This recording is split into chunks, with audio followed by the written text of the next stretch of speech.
Hey, welcome to the ballpark. I'm having myself a Bell's Two-Hearted Ale, and you can tell I dropped it in the driveway, but it all tastes the same. The fish you see on the can there is the brook trout.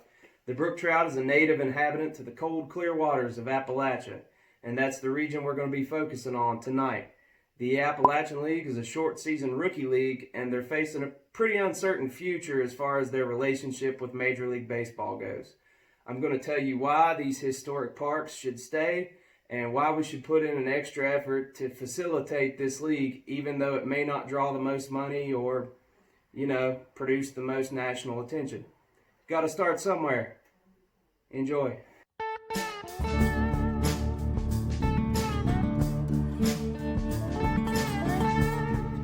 So let's say you're this young hotshot ball player. You worked really hard up to this moment, and the dream just came true, man. You got drafted by a major league ball team. The work's only begun, the journey's only begun. You say goodbye to mom and dad, and you commence to just pinballing on this rural highway, just up the mountain, down the mountain, up another mountain, around the mountain. You see 100 times more cows than people, and it's just like a deliverance moment, man. Where am I? Well, you finally make your way into this quaint little town tucked away in the mountains, and you go check out the ballpark. This is your new home.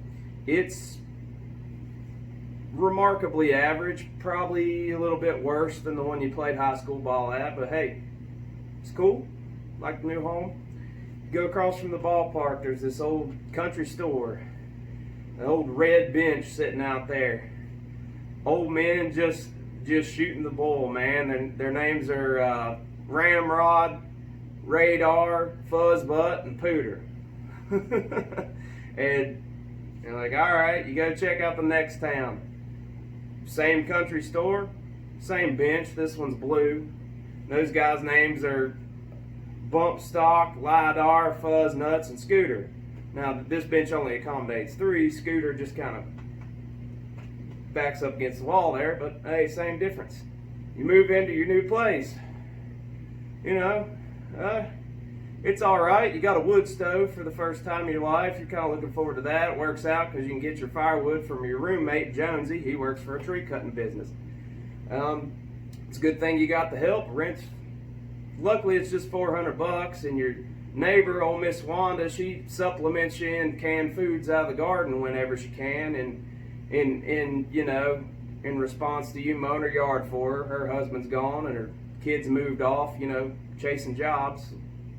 So that's the journey, man. It's Appalachian life is one of a kind, and it's a new experience for you. You're going to grow as a baseball player and a person. You're going to embrace a new culture, and you're going to see a different way of life, man.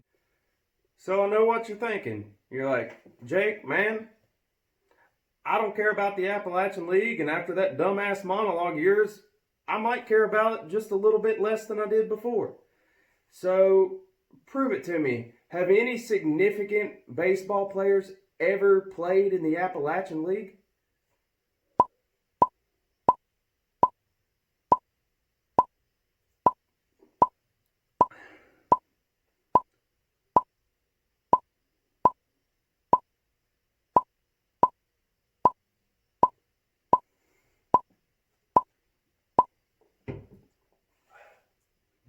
If you're not aware, the issues that have arisen are because of something called the Professional Baseball Agreement.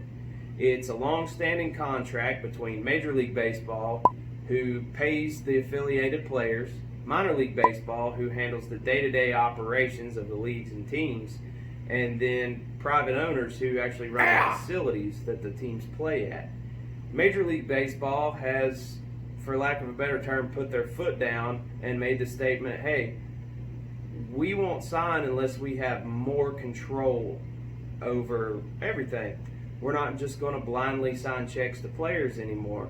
We want control over the facilities in that we hold them all to the same standard. There's not a giant variance from park to park.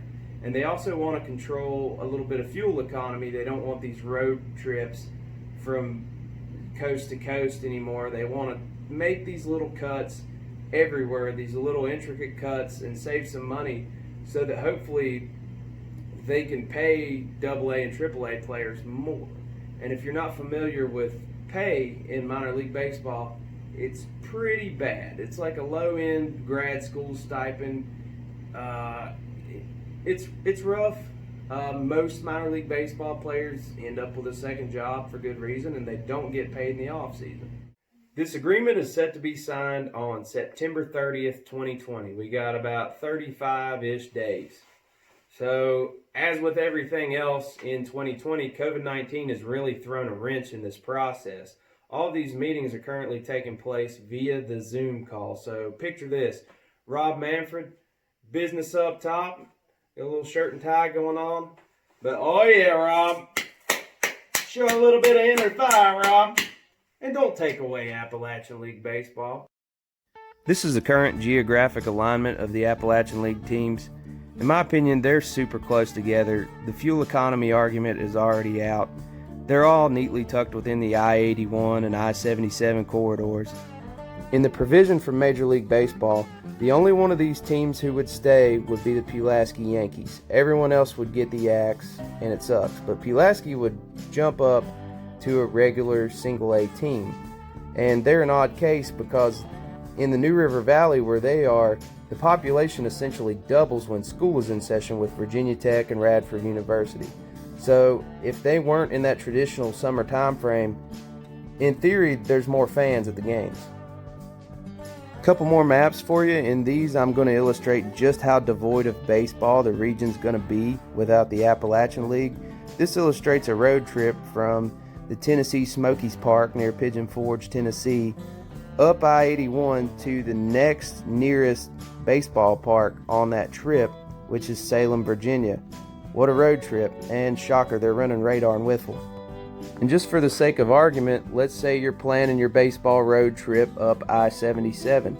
In addition to the Appalachian League, Charleston, West Virginia's team, the West Virginia Power, are also getting cut. So you're starting in Morgantown, West Virginia with the West Virginia Black Bears, and you will not encounter another baseball team down I-77 until the Winston-Salem Dash. Holy cow, man, why? 350 miles? And don't forget to factor in the tolls.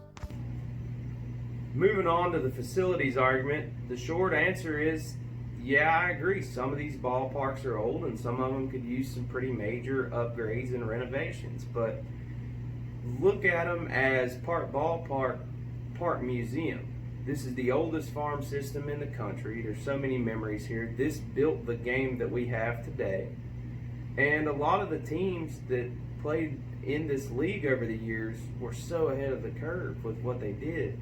You know, there's the big push right now to get teams mascots and branding to, you know, kind of sport a local flair and be something that catches your eye. I mean, in the 1920s, the Appalachian League had the Asheville Moonshiners and the Welch Miners. I mean, they were already latching on to their local culture 100 years ahead of the time. You know, that beats every pro mascot I can think of already. Man, it represents what's happened across the board economically in Appalachia, and it should make you mad. I mean, just industry comes in, boom and bust type industry, takes all the profits and leaves, and all these small towns crumble. It's been the story of the mountains for generations, and Major League Baseball is just going to be the next on a long list of industries who came in, made their money, and left without trying to fix the place or even honor it. All we can really do at this point is try to make our voices heard and see what happens. Sure would be a shame to send off this great league in a season where they were canceled. No swan song, just pack your bags. See you guys.